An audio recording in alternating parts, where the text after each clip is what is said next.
행복하게 날개를 달아주는 구문독해, 바로 세 번째 시간입니다. 구문독해라는 건 바로 독해의 시작을 나타내는 겁니다. 그래서 이 구문독해서는 한 문장을 어떻게 하면 빠르고 그리고 정확하게 해석할지 그 방법, 팁을 알려주는 과정이 되겠는데요. 그래서 오늘은 챕터 3, 2형식 형태의 문장과 그리고 3형식 형태의 문장을 어떻게 하면 빠르고 그리고 정확하게 해석할지 그 방법을 설명드리고 연습하는 시간이에요. 그래서 우리 첫 번째 순서는요. 이 2형식과 3형식 문장이 들어가 있는 문장들을 우리가 어떻게 끊어 읽을지를 설명을 드릴 거고요. 그리고 두 번째, 이 2형식과 3형식의 문장을 어떻게 우리가 구별을 할 수 있는지에 대한 설명을 드릴 거고요. 그리고 마지막으로 세 번째, 2형식과 3형식이 들어간 문장들을 어떻게 하면 정확하게 해석을 하는지에 대한 설명을 드리겠습니다.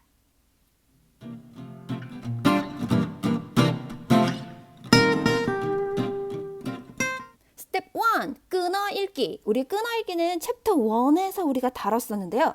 그때 제가 뭐라고 했냐면 우리 문장들이 있는데 너무 길어서 쉬고 너무 길어서 쉬어서 이렇게 끊어 읽는 거예요 라고 하지 않았어요. 우리가 끊어 읽기라는 건 분명히 규칙이 있다고 말씀드렸는데요. 간략하게 여러분 복습해보면 첫 번째 절로 끊고 두 번째 구로 끊고 그리고 세 번째 단어로 끊어야 된다고 말씀을 드렸었어요. 이렇게 끊는 것이 되게 중요했던 이유가 바로 오늘에서야 여러분 이해하실 수 있을 텐데요. 바로 문장의 큰 틀을 우리가 볼 수 있기 때문입니다. 문장의 틀이라고 하셔도 좋고 또는 형태라고 말씀하셔도 될 것 같아요. 그래서 문장을 보면 단순히 단어로 이렇게 나열되어 있는 게 아니라 크게 끊어서 이것들이 어떤 형태로 가지고 있는지 우리가 볼 수 있는 그 능력을 연습할 수 있는 게 바로 끊어읽기라는 거예요. 그렇다면 오늘 저희가 2형식 그리고 3형식을 배운다고 말씀을 드렸는데요. 그러면 2형식 그리고 3형식은 이러한 문장에서 어떻게 생겼는지 바로 그 형태와 틀을 설명해 드려야 되겠네요. 첫 번째, 2형식입니다. 2형식은 크게 세 덩어리가 반드시 문장 내에 있어야 돼요. 바로 주어라는 덩어리가 반드시 있어야 되고요. 그리고 동사라는 덩어리가 반드시 있어야 되고 보어라는 덩어리가 반드시 있어야 돼요. 이 외에 수식어들은 있을 수 있지만 기본적으로 이렇게 뼈대 반드시 있어야 하는 이 세 덩어리가 필요하다라는 거예요. 이 덩어리는 우리가 앞서서 배웠던 것처럼 절일 수도 있고요. 그리고 구일 수도 있고 단어일 수도 있어요. 물론 동사는 동사절은 없기 때문에 걱정하실 필요는 없습니다. 동사절은 존재하지 않는다. 어쨌든 다시 돌아와서 이 하나의 덩어리가 절이나 구나 단어의 형태로 존재할 수 있다라는 거죠. 그래서 우리가 끊었을 때 이 형식이다라고 하면 이렇게 주어 덩어리, 동사 덩어리, 보어 덩어리가 반드시 존재할 거라는 거예요. 그렇다면 이제 두 번째는요. 3형식은 어떻게 생겼는지, 3형식은 어떻게 큰 틀로 이루어졌는지를 말씀드리면요. 주어 똑같이 2형식과 주어 덩어리 그리고 동사 덩어리가 있습니다. 영어의 모든 문장은 어떻게 시작된다? 주어 동사로 시작이 되기 때문에 바로 반드시 주어 동사 덩어리는 있어야 되겠죠? 3형식은 그럼 2형식과 다르게 뭐가 들어가냐? 바로 보어가 아닌 목적어 덩어리가 들어갑니다. 얘도 마찬가지로 이 주어 덩어리 그리고 목적어 덩어리 동사 덩어리 안에 이렇게 다양한 형태 절구 단어의 형태로 들어간다라는 거죠. 여기서 마찬가지로 이 형식과 마찬가지로 영어에서는 동사절이 없기 때문에 동사절은 걱정할 필요가 없겠네요. 그래서 다시 돌아와서 이렇게 2형식 그리고 3형식 문장을 보면 이렇게 주어 동사는 반드시 있고 그 뒤에 보어 그리고 목적어가 들어가 있다는 거예요. 그래서 여러분이 이렇게 주어 동사 보어 형태로 반드시 끊어서 판단해 주셔야 된다는 겁니다. 그럼 우리 두 번째 가보도록 하겠습니다. 두 번째는요. 바로 2형식과 3형식을 어떻게 구별을 할 거냐 이겁니다. 그래 우리 2형식은 주어, 동사, 보어가 나오고 3형식은 주어, 동사, 목적어가 나온다는 걸 알았어요. 근데 문장에서 이렇게 주어, 그리고 동사, 그리고 뒤에 이제 명사가 나오게 되는 거죠.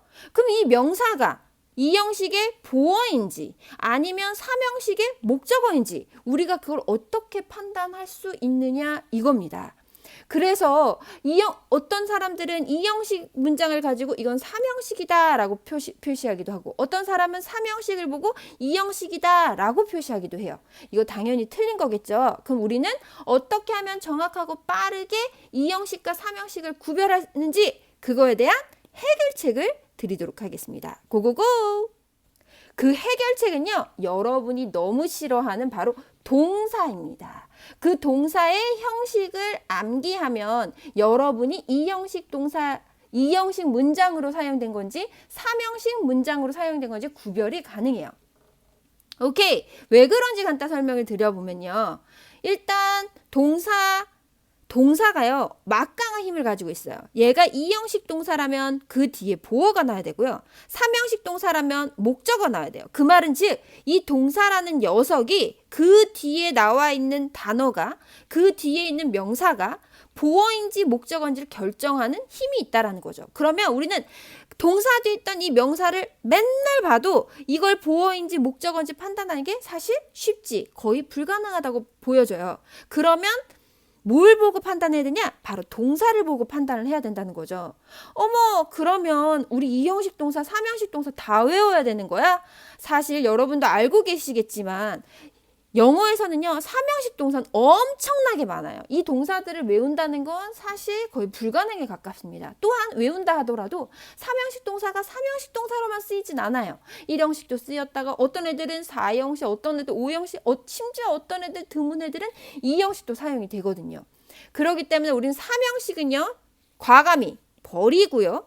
이형식 동사들을 공략합니다. 왜냐하면 여기에 적혀있는 이형식 동사, 지금 크게 첫 번째 비동사, 두 번째 감각을 나타내는 2번, 세 번째 유지를 나타내는 애, 그리고 변화를 나타내는 애들, 그리고 보어 자리에 투부정사를 쓸 수 있는 이 5가지 형태의 이형식 동사들이요. 여러분이 공부하는데 필요한 모든 이형식 동사다라고 말할 수 있을 만큼 이형식 동사는 사실 많지 않다라는 거예요. 그렇다면 이 이형식 동사들이 사용이 됐어요. 그리고 그 뒤에 명사가 사용이 됐다라고 하면 아하, 이 동사는 이형식 동사이므로 이 뒤에 있는 명사는 바로 보어구나 라고 판단할 수 있다라는 거죠. 다시 말해서 주어가 나오고 동사가 나오고 명사가 나왔어요. 이 명사가 과연 보어여서 이형식인지 목적어여서 삼형식 문장으로 사용이 된 건지 우리가 판단하려면 누구를 봐라? 바로 동사를 보라는 거죠. 이 동사가 여기 적혀 있는 이 이형식 동사들 중에 하나라면 이 보어는, 이 명사는 바로 보어인 이형식 문장이 될 것이고, 이 앞서 우리가 설명이 드렸던 이 동사들 중에 문장에 사용된 동사가 아니라면 이 명사는 바로 목적어로 이거는 삼형식 문장이라는 거죠.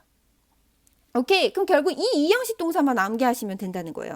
그래서 가장 대표적인 이형식 동사가 바로 비동사가 있습니다. 그래서 우리 am, are, is 또는 was 또는 were 이런 것들이 우리 비동사로 있고요. 그리고 감정과 감각, feel, 느끼다, 촉각, look, 보다, 시각. 그래서 이 사진은 보다라는 뜻이 아니고 보여진다라는 뜻이에요. You look happy, 행복하게 보여요. smell, 이러한 냄새가 나요. sound, 이런 소리 이렇게 들리는데요. sounds good. taste, 이러이러한 맛이 납니다. 바로 미각입니다. 그래서 이 5개의 동사를 우리 오감 동사라고도 얘기를 해요. 유지라는 건 원래도 그런데 지금도 그렇다는 얘기예요. 그래서 remain, keep, stay 형태의 형태가 바로 이형식 동사로 사용할 수 있고요. 변화는 원래는 그러지 않았는데 그렇게 되어버렸네. become, get, go, run, turn, grow가 여기에 해당이 됩니다. 그리고 마지막으로 appear, a, remain, are, seem, s, ars 이 동사들의 특징은 보어 자리에 투부정사도 가능하다는 걸 잊지 말아주세요. 그럼 앞으로 우리가 동사 뒤에 명사가 보여요?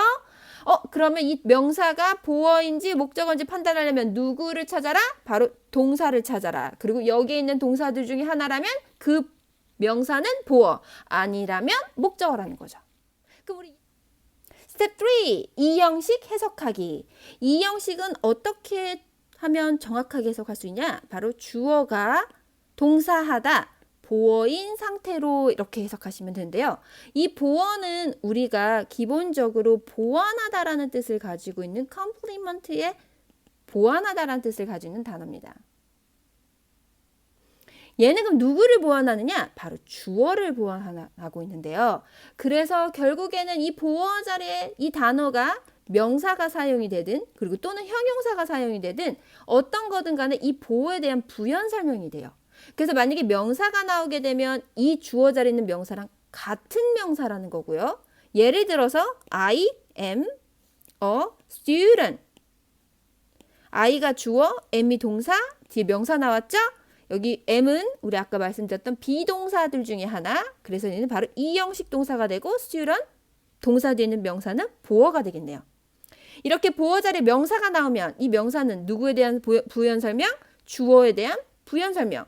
그래서 명사가 나오면 주어랑 같은 동격의 의미를 가지고 있어요. 그래서 내가 학생이란 얘기예요. 이해되셨죠?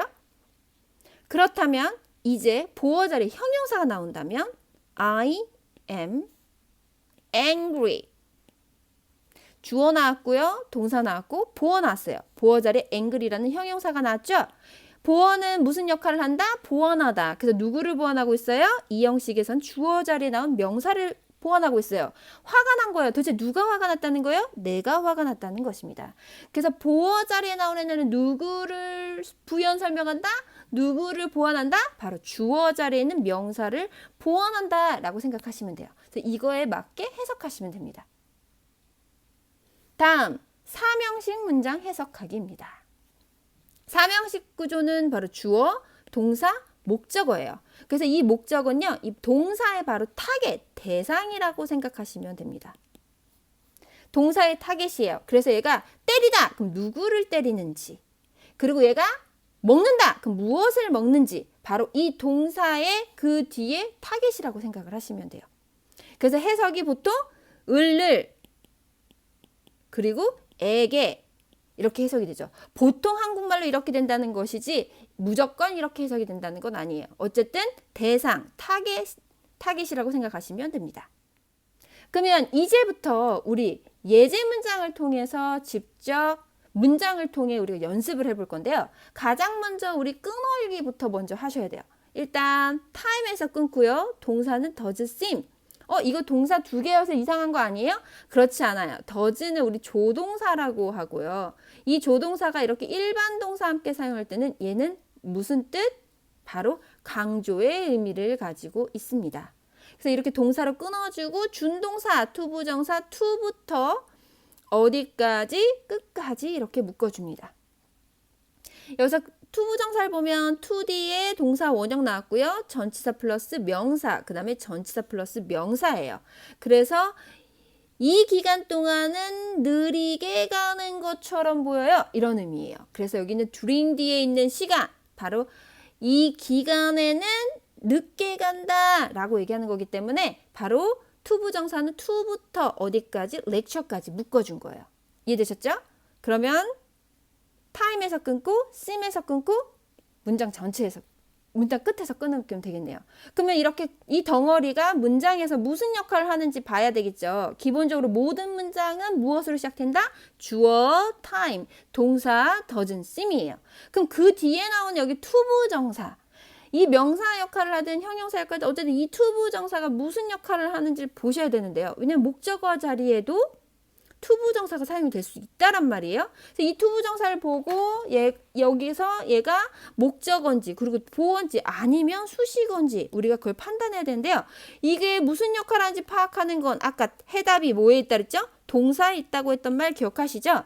여기서 동사를 찾아 동그라미 하이라이트 표시합니다. 바로 seem이었어요. seem은 아까 우리 이 형식 동사에 있었던 거죠.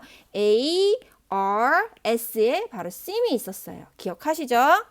그래서 이 seem은 몇 형식 동사? 바로 이 형식 동사. 그리고 보어 자리에 뭘 쓸 수 있다? 투부정사를 쓸 수 있다는 되게 특이한 녀석 중에 하나였죠?